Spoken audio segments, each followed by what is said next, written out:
కూడా వస్తున్నాడు. అంటే అదే కరెక్టే అనుకుంటున్నారా?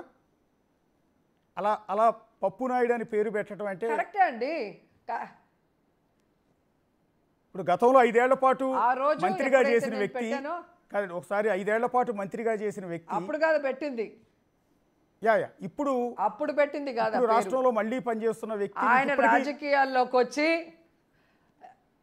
రాజకీయాల్లోకి వచ్చి ఈ దేశంలో ఏ ముఖ్యమంత్రి కొడుకు కూడా ఇండైరెక్ట్గా అలా వచ్చింది దాఖలాలు లేవు. ఇండైరెక్ట్గా వచ్చి ఏ విధంగా భ్రష్టు పట్టించాడు పాలిటిక్స్ని, రాష్ట్రాన్ని ఎలా భ్రష్టు పట్టించాడు ఆయన తెలివి తక్కువ వల్ల. కాబట్టి ఆ రోజు అనాల్సి వచ్చింది. ఒకసారి మిగిలిన బయటలు కూడా ప్లే చేయండి. దాంట్లో బూత్ ఏముంది నాకు అర్థం కావట్లా. పిసిఆర్ ఒకసారి మిగిలిన బయటలు ప్లే చేయండి.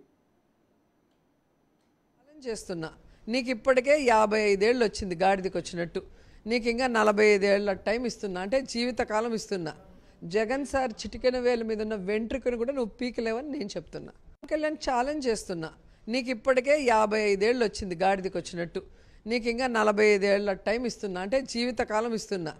జగన్ సార్ చిటికెన వేల మీద ఉన్న వెంట్రుకను కూడా నువ్వు పీకలేవని నేను చెప్తున్నా. కళ్యాణ్ ఛాలెంజ్ చేస్తున్నా, నీకు ఇప్పుడు ఏం చేయగలరండి? నన్ను చంపగలరా? చేయగలరా? చేసే ధైర్యం లేదు.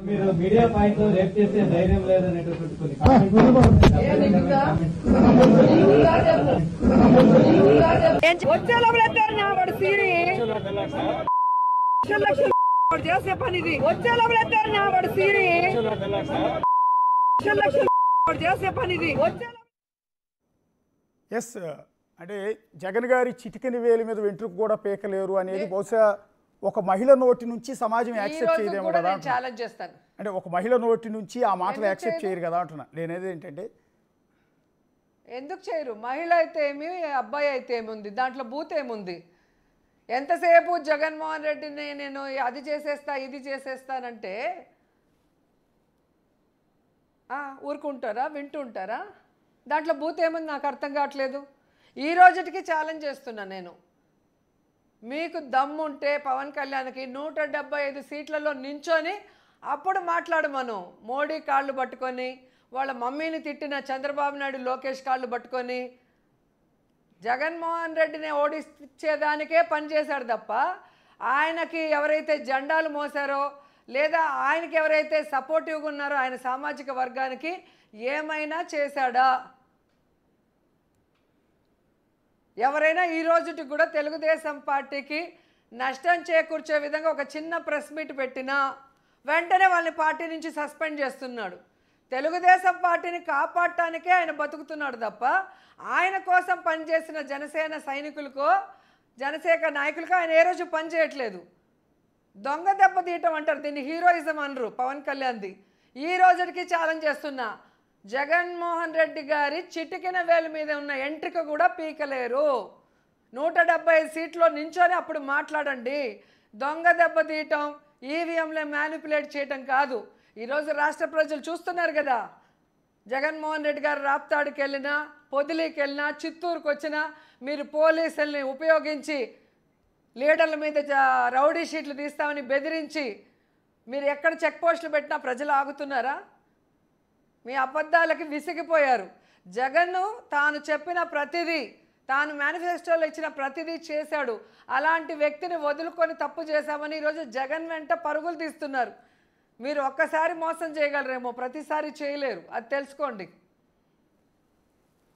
అంటే ఇప్పుడు మీరు గతంలో మాట్లాడిన వేటిలో కూడా అసభ్యత కానీ అంటే తప్పుబట్టే భాష కానీ లేదు అనేది ఇప్పటికీ స్టాండ్ అయి ఉన్నారు.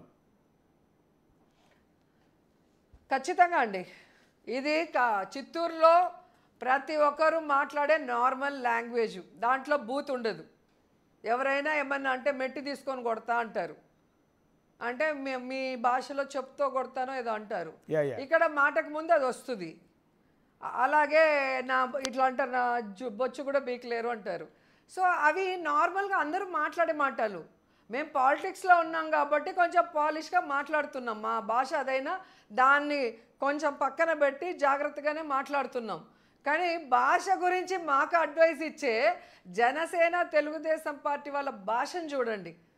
ఈరోజు నాకు పవన్ కళ్యాణ్కి పొలిటికల్గా విభేదం ఉంది, నాకు చంద్రబాబు నాయుడుకి పొలిటికల్గా విభేదం ఉంది, నాకు లోకేష్కి పొలిటికల్గా విభేదం ఉంది. మేము ఒకరినొకరు మాట్లాడుకుంటుంటే సంబంధం లేని కింద ఉన్న వాళ్ళంతా ఈరోజు మా ఇంట్లో వరలక్ష్మి వ్రతం జరిగిన, మా ఇంట్లో ఈరోజు లక్ష్మీ నరసింహస్వామి హోమం జరిగిన కింద బూతులు ఎందుకు పెడుతున్నారు? మీరు సంస్కారవంతులు కదా, ఎందుకు కింద బూతులు పెడుతున్నారు? బర్త్డే ఈవెంట్స్ కింద ఎందుకు బూతులు పెడుతున్నారు? మీరు మానసిక రోగులు కాదని అడుగుతున్నా. అంటే ఎందుకు మేడం, అంటే వైఎస్ఆర్ కాంగ్రెస్ పార్టీలో చాలామంది మహిళలు ఉన్నారు, ఒక్క రోజా గారు మాత్రమే కాంట్రవర్సీలు ఎందుకు ఇరుక్కుంటున్నారు? ఎందుకు రోజా గారిని మాత్రమే వాళ్ళు టార్గెట్ చేస్తున్నారు? రోజా గారిని రాజకీయంగా సమాధి చేయాలనుకున్నారు తెలుగుదేశం పార్టీ వాళ్ళు. కానీ వాళ్ళ దురాలోచన అర్థం చేసుకొని నేను తెలుగుదేశం నుంచి బయటకు వచ్చి జగన్మోహన్ రెడ్డి గారితో ఈరోజు అడుగులు వేస్తూ 2 సార్లు గెలిచి ఈరోజు మంత్రి స్థాయికి ఎదిగాను కాబట్టి కడుపమంట. అంటే ఇప్పుడు మీతో పాటు నాకు ఆయనకి ఏమైనా ఆస్తి గొడవలు ఉన్నాయా? నాకు చంద్రబాబు నాయుడుకి లోకేష్ ఆస్తి గొడవలు ఉన్నాయా? కుటుంబ గొడవలు ఉన్నాయా? ఏం గొడవలు ఉన్నాయి చెప్పండి? అంటే మీతో పాటు విడుదల రజనీ గారు ఆ రోజు చంద్రబాబు నాయుడు కోసం పోరాటం చేసినప్పుడేమో ఫైర్ బ్రాండ్, తోపు, తురుము, ఈరోజు చెడ్డవాళ్ళు అయిపోయామా? మీతో పాటు విడుదల రజనీ మంత్రి అయ్యారు, పుష్ప శ్రీవాణి మంత్రి అయ్యారు, వనిత గారు బహుశా ఎంపీ అయినట్టున్నారు. సో ఇట్లా చెప్పుకుంటూ పోతే సుచరిత మంత్రి అయ్యారు, చాలామంది అయ్యారండి. కానీ ఇవెవ్వరూ పెద్ద నోటెడ్ కూడా కాదు. ఒక్క రోజా గారి విషయంలో మాత్రమే ట్రోలింగ్ జరగటం కావచ్చు. మీరు అన్నట్టు ఇందాక మీరు ఇంట్లో శుభకార్యం చేసుకున్నా కూడా ఇష్టం వచ్చినట్టు బూతులు తిడుతున్నారంటూ ఉన్నారు. ఇదంతా కేవలం ఒక్క రోజా గారికి మాత్రమే జరుగుతోంది.